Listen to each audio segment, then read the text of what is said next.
I just like my agency too much, and I like building businesses. But I truly believe that there's no point in going to the grave with knowledge in your head.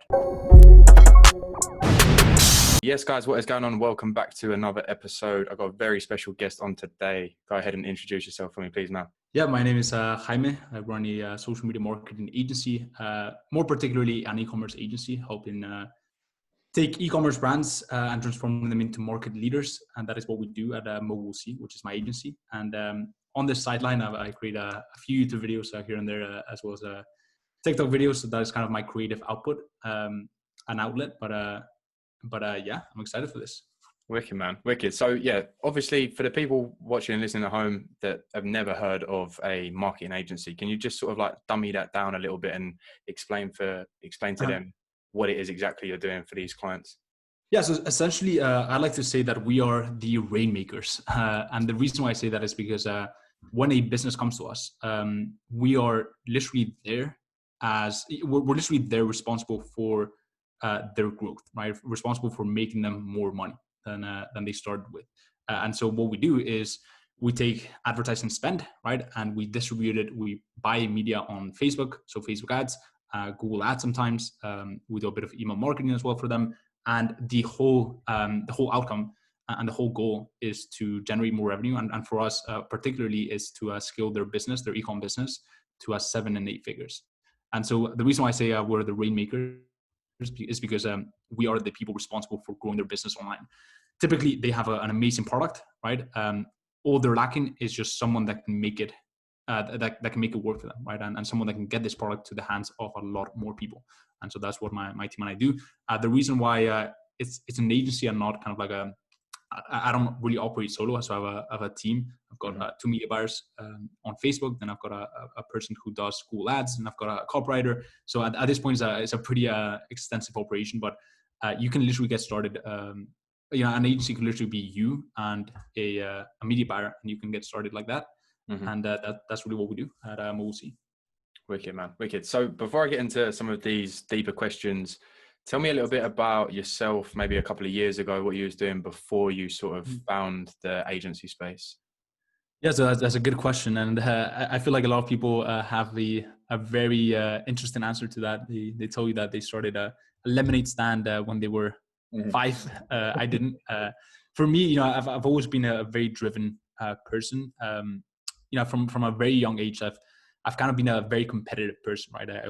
I always wanted to thrive at whatever I was doing. Before it was business, right? It was school, sports, because that's kind of what I knew I could excel at. Sure. But then I came to realize that, I came across these kind of idiosyncratic ways of viewing the world. I realized that, hey, the script that we tend to follow and the society kind of tells us to follow, it's probably not going to make me very happy in the long term. I don't see a lot of people very happy, and they follow the traditional path. They've done school, they got into a good college, they got a decent 9 to 5, and they just kind of rode that wave and died. And I didn't want that for myself, so I started diving into the entrepreneurship space. When I was around 16, I started my first business. It was an e-commerce business. It wasn't dropshipping. To be honest, I wish it would have been Olley, but I didn't really know what dropshipping was at the time. So it was an e-commerce business, and we were basically creating streetwear garments and selling them online. I got decent success at that. We grew a pretty decent fan base in Madrid, which is my hometown. But it was nowhere near the point, especially in profit, because that's the thing about e-commerce, right? Like, you can have pretty cool numbers, but when it comes to the profit, you don't have much. And so, I still had to go to university, and then at university, it became very apparent that I had to get out. That I knew there was a lot more potential in me, and that's when I started really diving deep into other business models that could not only generate a lot more profit quicker, but also thinking long term. I wanted a business model that would where I would be able to garner more skills, right? More transferable skills that I could use in the future. That's when I came across a social media marketing agency, which helped me really obviously just blow up my my bank account in a way, but also help me, most importantly, at least for me, help me develop as a person, right? So I garner a lot of digital marketing skills, just skills on how to grow companies aggressively, and that's really what I'm passionate about, which is growing brands online. So that's kind of my story and where my entrepreneurship journey started. Around probably like 8 months ago, or seven or 8 months ago, I started my personal brand. So I started going hard on TikTok, and then it kind of blew up in a way, and here we are. Amazing. So yeah, obviously fast forward today, what's sort of motivating you moving forward? Like obviously you've had, you've gone from not being in the agency space to growing up pretty quickly within it. What's sort of motivating you now progressing it forward? Because I know, like you said, you started your personal brand and sort of giving advice to other young entrepreneurs as well. Yeah. So what's motivating me right now? It's my main business, which is my agency, and the goal is to turn it into an e-commerce incubator. And what that means is that we can take any brand, right, that has a good product, a good founding team, and we can scale them aggressively to 7 and 8 figures, essentially to 10 million in under 1 year. And that's really what motivates my team and what motivates me. Because I just love growing brands online and kind of seeing the impact that we can make with just one single brand, right? And if we can have like 5, 6, 7 at one single time, we can build a really cool team as well.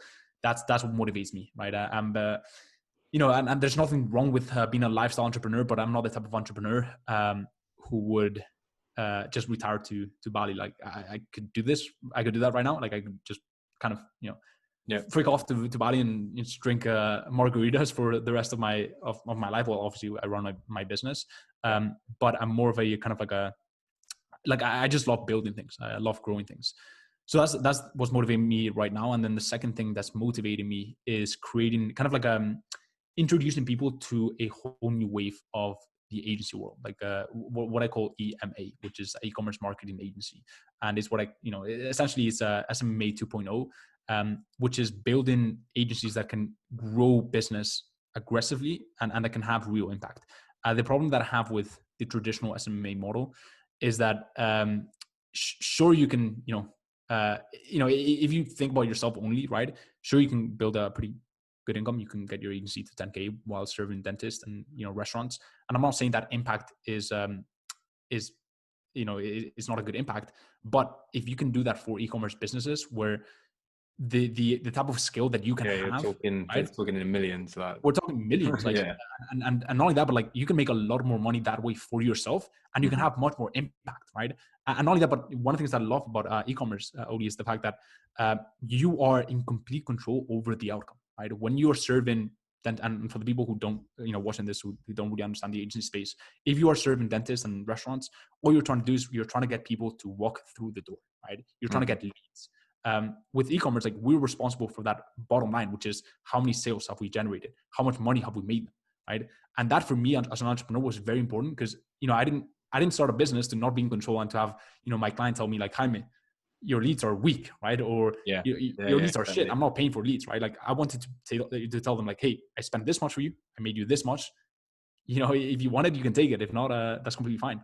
You can leave if that's what you want. So having that control as well as that impact, I think that's the new wave. And I want to share my knowledge with people. So yeah, those are the two things that are motivating me. Amazing. Yeah. And one thing I love about that is, the only thing is when you are doing lead gen stuff for people is like, you have no control on the fact they might be the best leads in the world, but they might not have the capability to close those leads, and it's going to essentially come back to you from the business owner. So that's really cool, man. And another thing is like there's, I don't care if your leads are good. Like there's one winner in the argument: the person who's paying you. Like you cannot. Sure, you can logically convey the value of the leads, and you can tell them that, hey, I'm hitting all the cost benchmarks. Like look at what we're spending per lead. But like if this person does not see the value in these leads, or they just can't close the leads, they're not going to be paying for leads that they can't close. So it's just an argument that you cannot win, and it's a very frustrating way of building an agency. And I know that because I've been on that side, right, of the fence. Amazing. Okay, cool. So next thing I'd like to do is, let's imagine that someone's come across this video, they typed in how to make money online. Imagine that's the first thing they've done, right? So they've got no previous knowledge. what would be like the resource that you'd advise them to sort of take action on, whether it's a book, like a YouTube video, a course, or something along those lines, just to get started? I think the best resource is books, and it sounds cliche, but I truly believe that, especially for people who just who come across this video and they're thinking about how can I make money, that's probably not the best frame to start with, and you probably need to do a bit of inner work before you focus on the money side of things. And yes, you could just focus on the money and you could jump into business, but I truly believe that it might be actually longer to get results if you try to do that, because you're going to start a business, you're going to get demotivated because you haven't built up the discipline, you haven't built up the self-confidence, you haven't built yourself up. Then you're going to get frustrated. Then you're going to realize that you have to pick up some books, do some inner work. Then you're going to do that, and then once you're ready, you can start your business. I'm not saying that's a process that should take like 2 years. A lot of people, I feel, Olley, get stuck in this kind of like fake doing, right? Like they think they're moving forward, but they're just reading books, right? I'm not saying you should just read books for 2 years and not do shit. I'm just saying like understand that there's inner work that needs to take place, and you need to build really good foundations to be the type of person that builds a successful business. The strategies, the hacks are very, very important, right? Otherwise you don't have the right map. You're gonna waste a bunch of time. But I don't care if you have the right map. If you can't walk, right, then you're never gonna get to your destination. So learn how to walk by picking up some of the best, self-development books in the world. I recommend people look into spirituality simply because it makes you kind of disconnect from the social script in a way, right? So there's great books on that, like The Power of Now.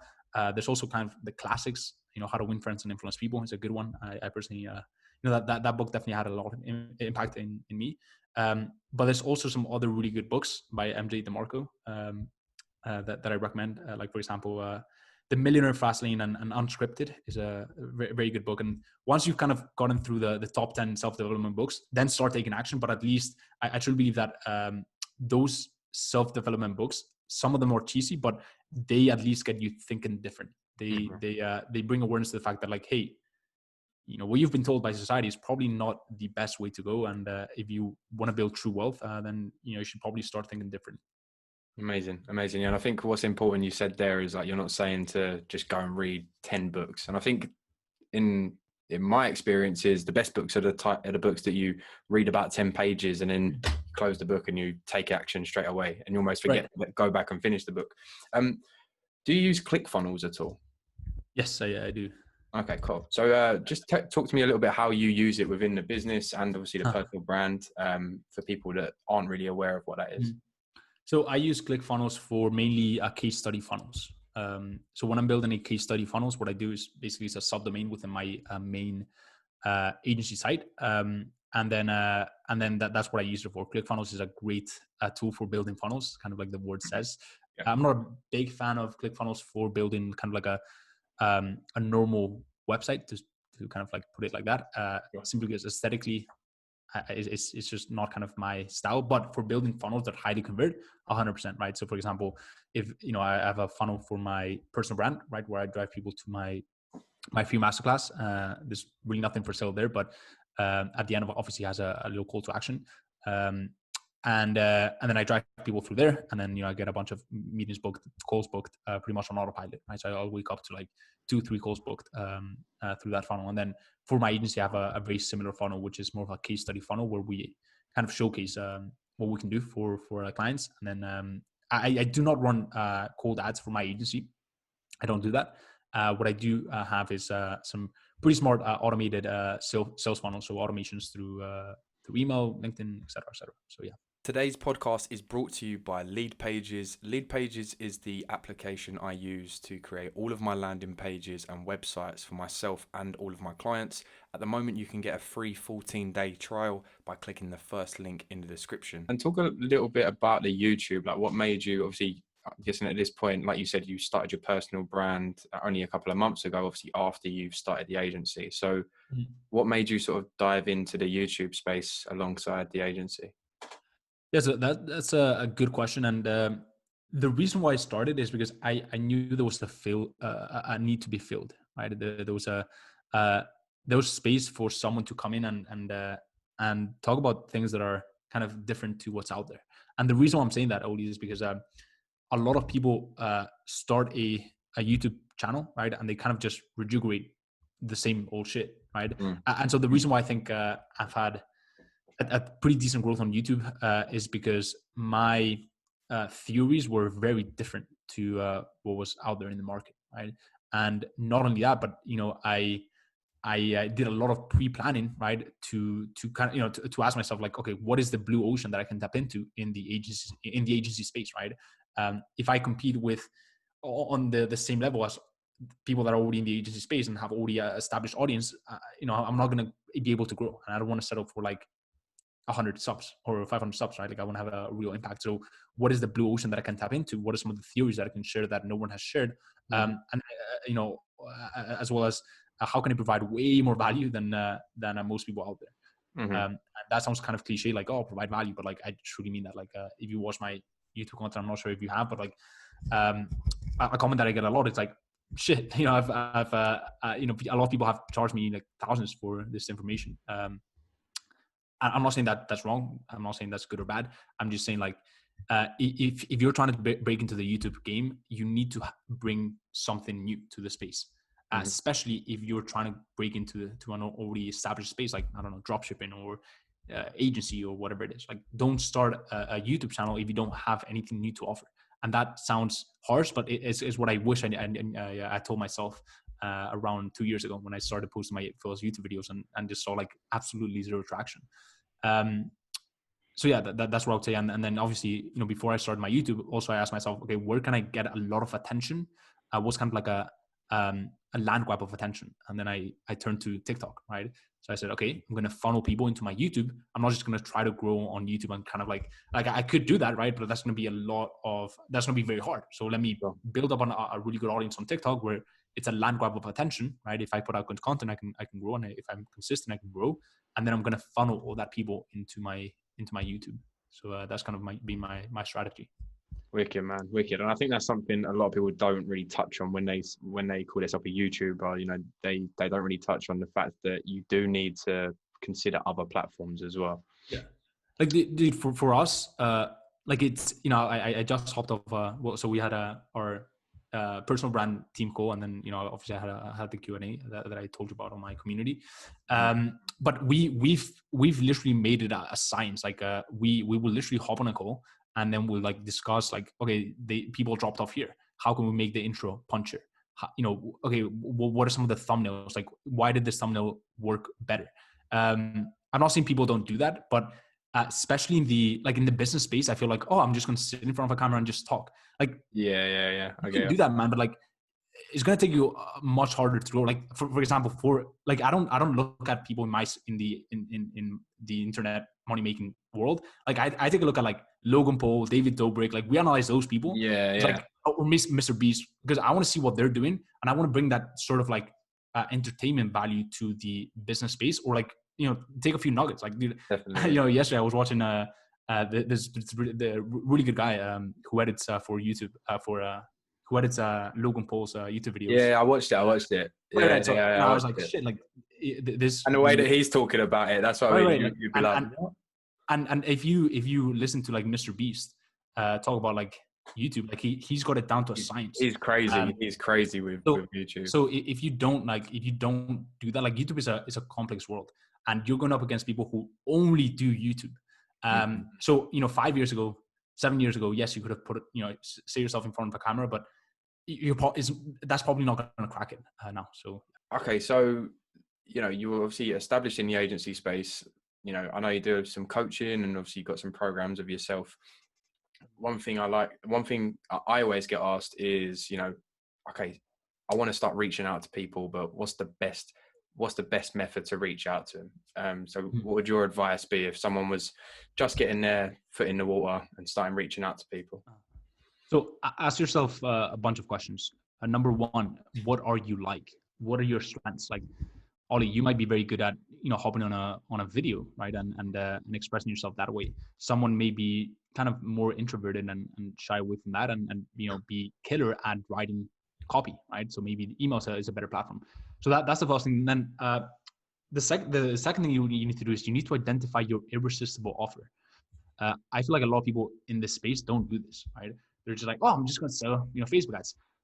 Cool, but there's other people doing that. Like, what is your value offering? What is your unique selling point, right? Identify that first, and then when you turbocharge that with a very smart funnel, like maybe, I don't know, my automated sales funnel, that's when shit just lights on fire, right? Because your irresistible offer is just really, really good, right? So, kind of take a look at what other people are offering and ask yourself, okay, what can I offer that is different, that is going to make it just a no-lose, no-brainer, just absolute, take the space by storm, right? So that's one of the things that I tell my students, like, a big focus at the start is making sure that they have an irresistible offer, and making sure that they're just not another agency, like what I call a Me Too agency. Oh, I also do Facebook ads. Cool. What sets you apart from other agencies in the space? Like, and I'm not just saying, oh, you charge maybe $100 less, right? I'm saying, like, what is your value offering? How is that different? And then that's the second thing. And then the third thing is, ask yourself, okay, this is the group of people that I'm reaching out to, right? Maybe health clients or apparel and fashion companies. Where are they hanging out?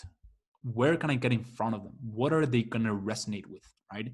I'm not cold calling an apparel e-commerce brand, because where do they hang out? Maybe LinkedIn, maybe email, right? They're not picking up their phone. If they are a disciplined entrepreneur, they probably have that on, turned off, right? Like, they're just focusing on their business, but you might hit them with an email and then they'll respond, right? Because they're hanging out on their laptop, their computer.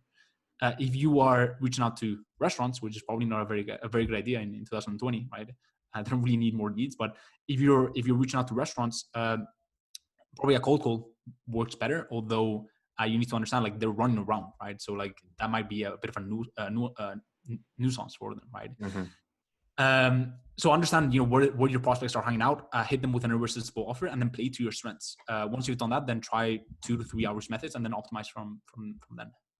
Amazing. And I think the key thing that you sort of mentioned then is do your research. Like, really, like, I think a lot of people just think, oh, even if they do get into cold calling, I'm just gonna cold call 100 people and hope that the shit sticks to the wall. So I definitely think you need to do your due diligence, do your research, find out the pain points of the clients before as well, and actually find out where they're hanging out and what the best way to approach them is. So that's really cool. Any tips for newbies coming on and wanting to grow a personal brand? Now, you obviously jumped onto YouTube and TikTok. So my biggest piece of advice is do what you're going to teach very, very well before you even teach it, right? I mentioned, and I spoke briefly about the reason why my channel grew pretty fast was because I had theories and practical advice and content that people weren't seeing and I hadn't seen before, right? The reason why I had that is because I'd been through the process, right? Most people that rejuvenate shit that they've seen is because they haven't actually tried it themselves. So they don't know, like, an alternative method, right? They haven't been through the trenches. The thing about knowledge is rejuvenated knowledge is not very powerful, but knowledge that you can share from experience, that's the type of knowledge that really sticks with people, right? It's just going to complete different wavelength. So before you even start a personal brand, right? Especially if it's in the business space, obviously if you're doing entertainment or like you're type of like a Mr. Beast content, like you don't need to like, you just do, right? But if you are going to share knowledge, value, experience, actually go through the process first. And then don't, a lot of people say, oh, but if I do that, then like that's, I have to maybe put in like a whole year to build my business. Well, number one, you're going to make a lot more money by building a business. You're going to be successful, right? And number two, you realized that if you had taken that whole year and actually uploaded to YouTube without having that type of knowledge and value, you're probably going to grow less in total than if you just like take a whole year, work on your agency, work on yourself, maybe like 2 years, and then start YouTube, right? Because you're just going to see like exponential growth. So understand that if you put in the work before and before you start a personal brand, you actually do what you preach. The growth is exponential, so you're not actually wasting time. You're using time very effectively. Amazing. So you touched on it briefly when we were sort of introducing you, but talk to me a little bit about the difference between you starting the agency by yourself and what you look like now in terms of the team, and what you're basically distributing to other people. Mhm. So when I started, I'll throw my hands up and say that I wasn't an expert at Facebook ads. Far from it. In fact, obviously I was very good at putting systems and processes in place. I was very good at thinking kind of like with an engineering mindset and being very analytical. For example, I put together just an insane hiring process, which gave me the leverage and ability to sign really high quality people to my team. I was great at kind of like painting the vision and jumping on calls and getting people excited about the vision, right? Then I became much more of a nerd when it came to digital marketing and growing brands online. So that's when I kind of started. What it looks like for me now is I'm kind of like the strategist in the team, right? Apart from obviously, the systems and the processes and, kind of building really good company culture and seeing the direction where we should be heading. I come in as the kind of the strategist as the team lead, right, for an account, right? So if we're putting together our Q4 strategy, I will be the person that mainly drafts the whole strategy, right? Then I will kind of steer the boat in the right direction, and my team members who are just killer at what they do and they just love what they do and they're much better than I am when it comes to their area of expertise, then they'll execute on that, right? I still get my hands dirty quite a lot, especially when it comes to marketing. I love that. But that's kind of my role right now. It's just a strategist. I build up the strategy. I get people to, row in the same direction, and then we execute on that strategy using the very specific knowledge from my team members. Amazing, man. So I just want to push one more question in, just about something in regards to clients. Like, what do you do to really stand out to your clients, compared, like you said, you're not just another agency, you're not just running Facebook ads. And I know you talk a lot about your company culture and keeping your clients happy outside of the Facebook ads. So talk to me a little bit about that, like your customer service side of things, because I think that's something not a lot of people talk about in this space. 100%. A lot of people talk about just run the Facebook ads for them, and they don't really talk about actually managing the client as well. So our main ethos and kind of what makes us stand out is the fact that we have a 360 approach when it comes to e-commerce growth. And the fact is, like, if you want to be a truly successful e-commerce agency, you need to have that 360 awareness, right? I'm not saying you have to offer email marketing or Google ads, right? In fact, I recommend that when you begin, just offer one single service. But if you are blinded, right, and you only take a look at e-commerce growth from a paid ads lens or a Facebook ads lens, then you have a lot of blind spots, right? You're not looking at website optimization. You're not looking at the customer journey. You're not taking a look at personalization, or you're not taking a look at the creative side of things or the ad copy, right? And that's why I see a lot of people fail when it comes to service delivery, is the fact that they're only pulling one lever, which is the paid ads lever. The problem is, paid ads, I like to say, Olley, that we are the jockey and the algorithm is a horse, right? There are certain trends, seasons, socioeconomic landscape that affects the performance of the ads. And so there will be weeks where the ads won't be going in your favor. So you need other levers that you can pull, right? Maybe during that whole week, you focus on optimizing the website, right? Maybe you focus on optimizing the checkout experience so that your conversion rates are much higher. Make sense? So I'm not just purely relying on the paid ads, but I have a plethora of levers that I can pull to grow a business. Obviously, at this point, we do offer those services, as a paid service.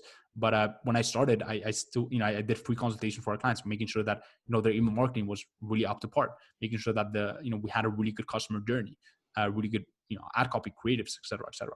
So that's the first thing. And then there's a ton of things that I could talk about, but the final thing that I would say is just obsessive client experience. The thing is, like, I go, very, very, far and beyond for my clients.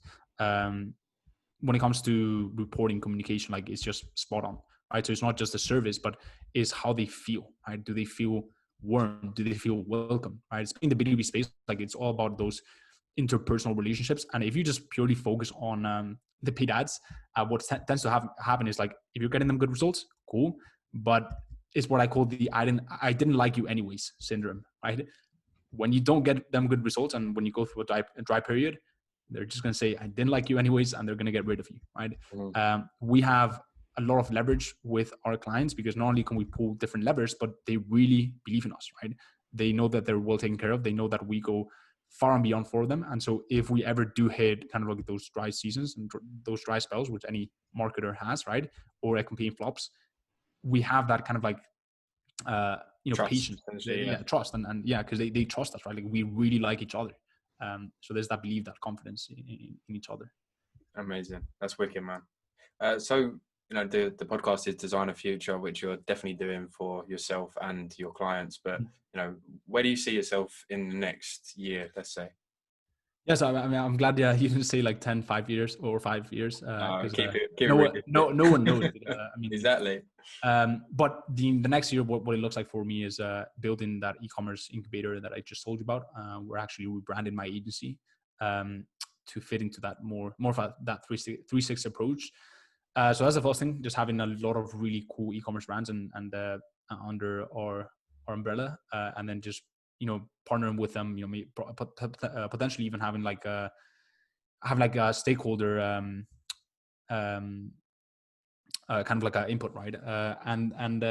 So that's the first thing when it comes to the agency. And the second thing is just impacting a lot of people's lives. Like I found, and the thing is like, especially when it came to mentorship, I only started offering it because I was getting a lot of demand for it. Because I was like, I just like my agency too much, and I like building businesses. But I truly believe that there's no point in going to the grave with knowledge in your head. Like, what's the point? A lot of people say like, oh, I'm just going to guard this knowledge. Cool, but what's the point, right? If you don't leave a legacy behind. And my legacy is, empowering people with the right strategies and the right mindset as well, but mostly right strategies and no bluff, to start their own business, to transform their income.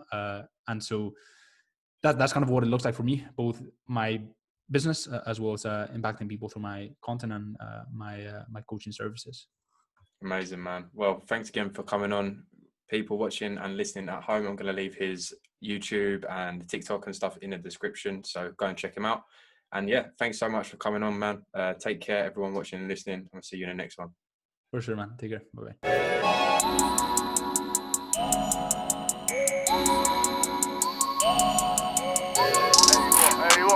Hollywood 6.